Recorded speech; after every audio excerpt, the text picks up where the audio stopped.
السلام علیکم دوستو، کیسے ہیں آپ سب؟ امید ہے آپ سب خیر خیریت سے ہوں گے۔ کہا جاتا ہے کہ امیر سبکتگین جو کہ غزنی کے امیر تھے، انہوں نے ایک خواب دیکھا کہ ان کے گھر کے آنگن میں ایک پودا لگا جو دیکھتے ہی دیکھتے ایک قد آور درخت میں تبدیل ہو گیا اور آہستہ آہستہ لوگ اس کی چھاؤں میں بیٹھنا شروع ہو گئے۔ اسی رات سبکتگین کے گھر بچے کی پیدائش ہوئی جس کا نام محمود رکھا گیا۔ محرکین کے مطابق محمود کی پیدائش 2 نومبر 971 ہے۔ اس دور کے جغرافیہ کو بھی مد نظر رکھنا چاہیے۔ اس وقت غزنی کی سرحد پنجاب سے ملتی تھی جس کے راجہ کا نام جے پال تھا۔ جے پال کی فوج اکثر غزنی کی سرحد پر چھیڑ چھاڑ کرتی رہتی تھی۔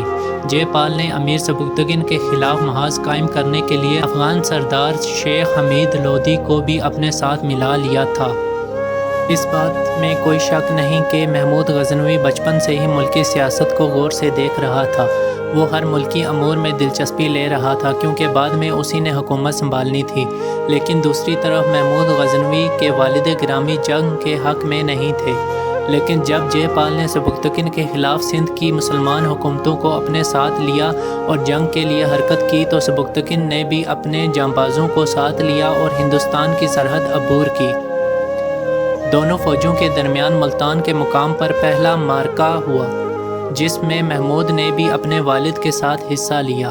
یہ محمود کی پہلی جنگ تھی جس میں اس نے بہادری دکھائی۔ اس وقت پہلی بار اس کو جنگ کا مطلب پتہ چلا۔ اس کے بعد اس کی زندگی کا بیشتر حصہ جنگ میں ہی گزرا۔ یہ جنگ 3 دن تک لڑی گئی۔ اس جنگ میں سبکتگین کو فتح حاصل ہوئی۔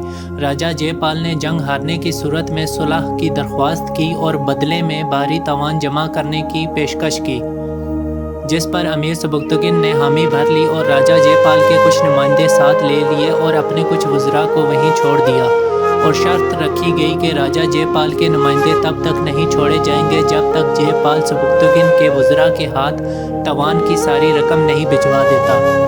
لیکن راجہ جے پال کی نیت میں کھوٹ تھا۔ اس نے امیر سبکتگین کے سارے وزراء کو جیل میں ڈال دیا اور کہا جب تک میرے نمائندے واپس نہیں کیے جائیں گے میں ان کو آزاد نہیں کروں گا، اور ساتھ ہی ساتھ دوبارہ جنگ کی تیاریاں شروع کر دی اور اس بار پہلے سے بڑا لشکر تیار کیا۔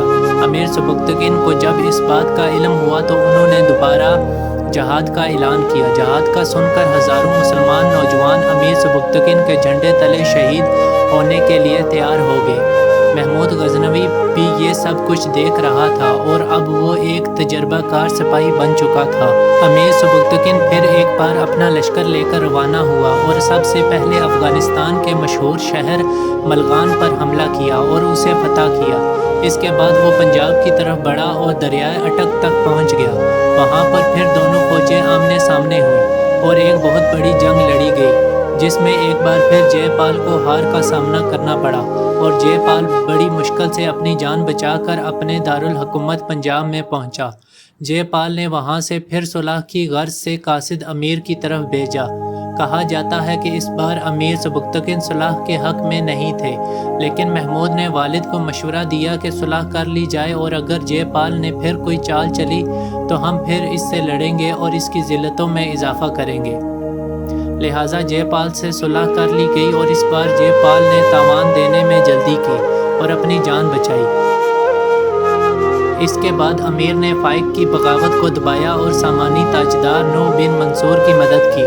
تاریخ دان لکھتے ہیں کہ اس جنگ میں محمود کو ایک دفعہ پسپائی ہوئی لیکن اس نے جلد ہی اپنی فوج پر قابو پایا، اس کو ترتیب دی اور فائق کے خلاف جنگ میں والد کی بھرپور مدد کی، جس کی وجہ سے امیر سبکتگین کو جنگ میں جیت نصیب ہوئی۔ اس جنگ میں امیر نے ساری فوج کی ذمہ داری محمود کے سپرد کی تھی، جس کو محمود نے بڑی خوش اسلوبی سے نبھایا۔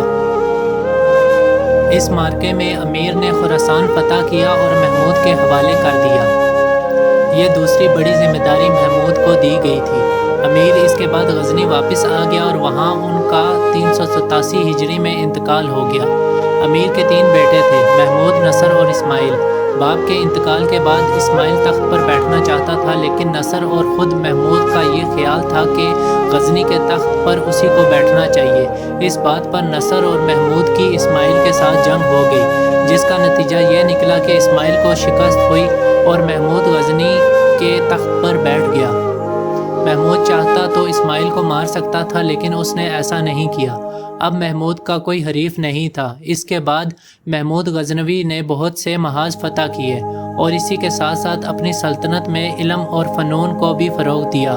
تاریخ دانوں کے مطابق محمود غزنوی کا سب سے بڑا کارنامہ سومناتھ کا مندر تباہ کرنا تھا۔ کہا جاتا ہے کہ جب سومناتھ کے مندر میں پجاریوں نے محمود غزنوی کو لالچ دی کہ وہ سومناتھ کا بت نہ توڑے تو محمود نے کہا، میں تاریخ میں بت فروش کے بجائے بت شکن کے نام سے زندہ رہنا چاہتا ہوں، اور اس کے ساتھ ہی ایک وزنی گرز اس بت پر دے مارا۔ گرز کے لگنے سے بت کے ٹکڑے ٹکڑے ہو گئے۔ محمود غزنوی کا انتقال 30 اپریل 1030 ہجری میں ہوا، لیکن آج بھی ان کو بت شکن کے نام سے جانا جاتا ہے۔